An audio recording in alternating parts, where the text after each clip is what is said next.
High hello and welcome to my new mini blog. तर आज सकाळी सकाळी खूप छान वातावरण झालेलं होतं. मस्त ऊन पडलेलं आहे. तसं तर स्प्रिंग सीझन सुरू झालेला आहे स्वीडनमध्ये, म्हणून आता रोजच ऊन पडणार. आणि ऊन पडते म्हणजे सगळ्यात पहिली आठवणारी गोष्ट म्हणजे सनस्क्रीन. मजाक करते, कोणताही सीझन असो सनस्क्रीन आपण रोजच लावली पाहिजे. म्हणून कंजूसी न करता चेहऱ्याला छान सनस्क्रीन लावली आणि चेहऱ्याप्रमाणेच आपल्या लिप्सला सुद्धा SPFची गरज असते, म्हणून SPF 40 वाला लिप बाम लावला.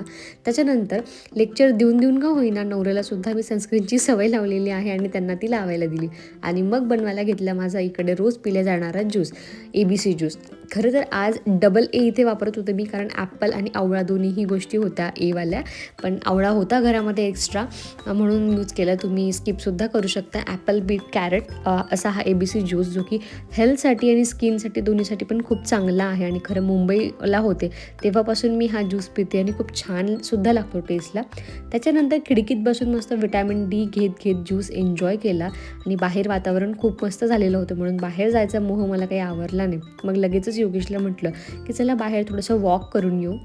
आणि त्यांनीसुद्धा ऑफिसच्या वेळेतून थोडाफार वेळ काढला आणि मग लगेच आम्ही निघालो.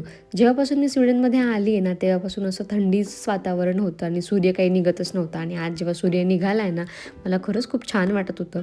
जाता जाता हे घरटे दिसले आम्हाला, जे की आर्टिफिशियल आहे आणि बघून खूप छान वाटलं की इथे पक्ष्यांचीसुद्धा इतकी काळजी घेतली जाते. सो मस्त वाटलं बघून. आणि आमच्या घराच्या अपार्टमेंटच्या समोरच हा असा एरिया आहे जिकडे थोडंसं गावाकडे आल्यासारखं फील व्हायला लागतं. घरं पण तसेच आहे, मस्त तळं होतं. आणि माहीत नाही हे प्राणी कोणते होते, शीप आहे असं आम्ही गेस केलं. आणि मस्त वातावरण होतं. योगेशला तर कुठेतरी गावात आलं असं फील होत होतं. आणि थोडंसं ग्रास होतं, मग त्यांनी तिथे चप्पल काढून थोडंसं वॉक केला, जो की हेल्थसाठी खूप चांगला असतो. जाताना बदकसुद्धा दिसले. माहीत नाही एवढं चांगलं पाणी सोडून इकडं कोपऱ्यावर काय करत होते.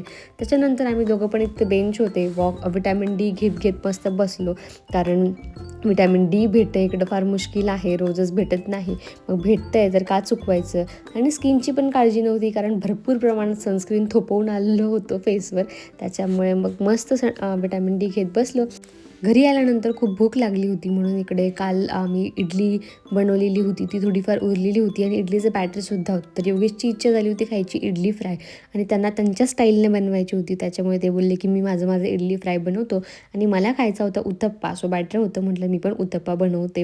आणि मस्त इकडे दोघांच्या पण वेगवेगळ्या रेसिपीज चालू होता. आणि योगेशनी बनवलेला इडली फ्राय तर खूपच जास्त छान दिसत होतं. फक्त दिसायलाच छान नाही तर खायलासुद्धा खूप छान झालेलं होतं. एकदम टेस्टी झालं होतं. Thank you for watching my video.